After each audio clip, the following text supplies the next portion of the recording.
പഹൽഗാം ഭീകരാക്രമണത്തെ അപലപിച്ച ബ്രിക്സ് ഉച്ചകോടി. അതിർത്തി കടന്നുള്ള ഭീകരപ്രവർത്തനങ്ങളെയും ഭീകരവാദ ധനസഹായത്തെയും പ്രതിരോധിക്കാൻ ഉച്ചകോടി ആഹ്വാനം ചെയ്തു. ഇറാനിൽ ഇസ്രായേലും യുഎസും നടത്തിയ ആക്രമണത്തെയും ഗാസയിൽ ഇസ്രായേൽ നടത്തിയ ആക്രമണത്തെയും ബ്രിക്സ് ഉച്ചകോടി അപലപിച്ചു. മനുഷ്യരാശി നേരിടുന്ന ഏറ്റവും ഗുരുതരമായ വെല്ലുവിളിയാണ് ഭീകരവാദമെന്ന് പ്രധാനമന്ത്രി നരേന്ദ്രമോദി പറഞ്ഞു.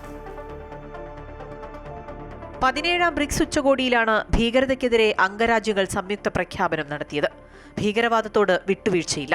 അതിർത്തി കടന്നുള്ള ഭീകരതയ്ക്കെതിരെ ഒന്നിച്ചു പോരാടുമെന്നും ഭീകരർക്ക് സാമ്പത്തിക സഹായവും താവളവും നൽകുന്നവർക്കെതിരെ ശക്തമായ നടപടി സ്വീകരിക്കാനുമാണ് തീരുമാനം. ഉച്ചകോടിയിൽ സംസാരിച്ച പ്രധാനമന്ത്രി നരേന്ദ്രമോദി ലോകസമാധാനവും സുരക്ഷയുമാണ് ഭാവിയുടെ അടിത്തറയെന്ന് വിശേഷിപ്പിച്ചു. ഭീകരവാദം മനുഷ്യരാശി നേരിടുന്ന ഏറ്റവും ഗുരുതരമായ വെല്ലുവിളിയാണെന്നും പ്രധാനമന്ത്രി പറഞ്ഞു. ഗാസയിലെ യുദ്ധത്തിൽ ഇസ്രായേലിനെ വിമർശിച്ച ബ്രിക്സ് പ്രമേയം ഉപാധികളില്ലാതെ അടിയന്തര വെടിനിർത്തൽ വേണമെന്നാണ് ആവശ്യപ്പെട്ടത്. ഇറാനു നേരെയുള്ള ഇസ്രായേലിന്റെയും അമേരിക്കയുടെയും സൈനിക നടപടികളെയും അപലപിച്ചു. ആഗോള സമ്പദ് വ്യവസ്ഥയെ താറുമാറാക്കും വിധം ലോകരാജ്യങ്ങൾക്ക് വിവേചനരഹിതമായ തീരുവ പ്രഖ്യാപിച്ച US നടപടിയിലും ബ്രിക്സ് ആശങ്ക അറിയിച്ചു.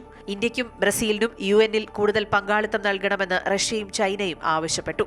അംഗരാജ്യങ്ങളിലെ ധനസഹായ ചെലവുകൾ കുറയ്ക്കുന്നതിനും നിക്ഷേപം വർദ്ധിപ്പിക്കുന്നതിനുമായി ബ്രിക്സ് മൾട്ടിലാറ്ററൽ ഗ്യാരണ്ടി സംരംഭം പരീക്ഷണാടിസ്ഥാനത്തിൽ നടപ്പാക്കാനുള്ള പദ്ധതികളെ സംയുക്ത പ്രസ്താവന പിന്തുണച്ചു.